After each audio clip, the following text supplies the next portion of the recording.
और आरएसएस और हिंदू सभा वही है जिन्होंने मुस्लिम लीग के साथ मिलकर कांग्रेस के खिलाफ चुनाव लड़ा, और आरएसएस विश्व हिंदू परिषद और हिंदू महासभा ही थे जो टू नेशन पॉलिसी को लाए। वो नहीं चाहते थे कि एक राष्ट्र रहे, उन्होंने हिंदुस्तान और पाकिस्तान को अलग कराने का काम किया। तो इन लोगों का इतिहास में कोई योगदान तो रहा नहीं, इतिहास में इनकी छवि जो है वो नकारात्मक रूप से रही। तो अब ये युवा अगर इनसे सवाल करेगा तो उसके लिए ये लोग क्या कर रहे हैं, बाकायदा अमित शाह का एक वीडियो भी वायरल हुआ है कि आप युवाओं को अपने अनुरूप, जिस तरीके से आप कह रहे हैं ना, अपने अनुरूप इतिहास को ढाल के बताइए। नेहरू को ये मुसलमान बताने का काम करते, कहते नेहरू के जो पूर्वज थे वो बहादुर शाह जफर के नौकरी करते थे, वहाँ से ये लखनऊ आए, जबकि नेहरू कश्मीरी ब्राह्मण थे, विशुद्ध ब्राह्मण थे। ये जो इंदिरा गांधी के पति फिरोज गांधी थे उन्हें मुस्लिम बताने का काम करते, जबकि फिरोज गांधी पारसी थे। लोगों के दिमाग में बैठ भी गई है, ये चीज इसलिए बैठ गई है। देखिए ऐसा है, एक पुरानी कहावत है, एक गांव से कोई आदमी जा रहा था बकरी लेके, और किसी ने बोल दिया कि भाई तुम ये गधा कहाँ लेके जा रहे हो। आगे कोई मिला, उसने भी बोल दिया गधा कहाँ लेके जा रहे हो। अगर सच को 10 बार कोई झूठ बोले तो आदमी उसे झूठ ही मान लेता है। तो भारतीय जनता पार्टी क्या काम कर रही है, जो इनका आईटी सेल है,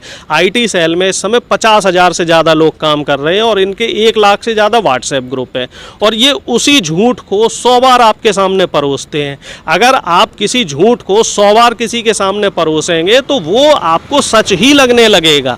तो इस समय भारतीय जनता पार्टी देश का इतिहास बदलने का काम कर रही है। जो इनकी नेगेटिव छवि है, जो नेगेटिव नरेशन था, उस नेगेटिव नरेशन को पॉजिटिव करने का काम कर रहे हैं। ये आपको कभी नहीं बताएंगे कि 2004 तक ये नागपुरी जो अपना जो मुख्यालय था उस पे कभी भी तिरंगा नहीं फहराते थे। वो तो सुप्रीम कोर्ट के संज्ञान के बाद इन्हें मजबूरी में 26 जनवरी, 15 अगस्त और 2 अक्टूबर को तिरंगा फहराने पे ये मजबूर हो गए। ये कभी तिरंगे को अपना झंडा नहीं मानते, ये भगवा को अपना झंडा मानते। और दूसरी बात आपने महंगाई की है कि डीजल पेट्रोल की जो महंगाई हो रही है, तो उसके पीछे युवा अगर वजह जानना चाहे तो युवा को डीजल पेट्रोल के पीछे वजह जानने के लिए भी ये सही दिशा में ना जाकर ये हिंदू मुस्लिम करना चाह रहे हैं। जबकि इसके पीछे वजह क्या है, वजह ये है कि जो हमें सबको मालूम है कि 5 लाख से ऊपर जिसकी इनकम होती है उसको अपनी आय में से 30% टैक्स देना पड़ता है। तो जो 5 लाख, 10 लाख या 20 लाख से जिसकी आय ज़्यादा होती है वो ज़्यादातर व्यापारी वर्ग के लोग हैं, और व्यापारी वर्ग के लोगों को 30% टैक्स देना होता है। लेकिन बीजेपी सरकार ने क्या काम किया है पिछले 7 सालों में, जो इनके व्यापारी दोस्त हैं, लगभग 250-300 से ज़्यादा व्यापारी हैं जिनको 20 से लेके 22% तक सब्सिडी दी है टैक्स में।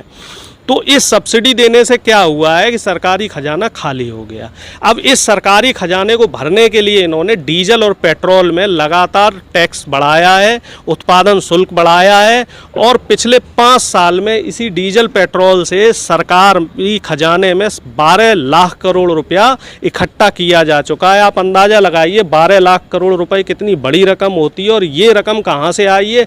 हम आप जैसे जो गरीब और मध्यम वर्गीय लोग हैं, इनकी जेबों में डांका डालने का काम किया है भारतीय जनता पार्टी के लोगों ने, और ये सिर्फ डीजल पेट्रोल से ये राजस्व इकट्ठा किया गया है। इसके अलावा आप देखो, घरेलू गैस देख लो, कॉमर्शियल गैस देख लो, सरसों का तेल, रिफाइंड, दालें और अन्य जो ज़रूरत का सामान है। इस समय आप बाज़ार में जाइए, कोई भी सब्जी आपको 50-60 रुपए से कम नहीं मिलेगी, कोई भी फल आपको 100-150 रुपए से कम का नहीं मिलेगा। तो ये सारा जो महंगाई का बोझ है ये मध्यम वर्गीय और निम्न वर्गीय लोगों पर पड़ रहा है।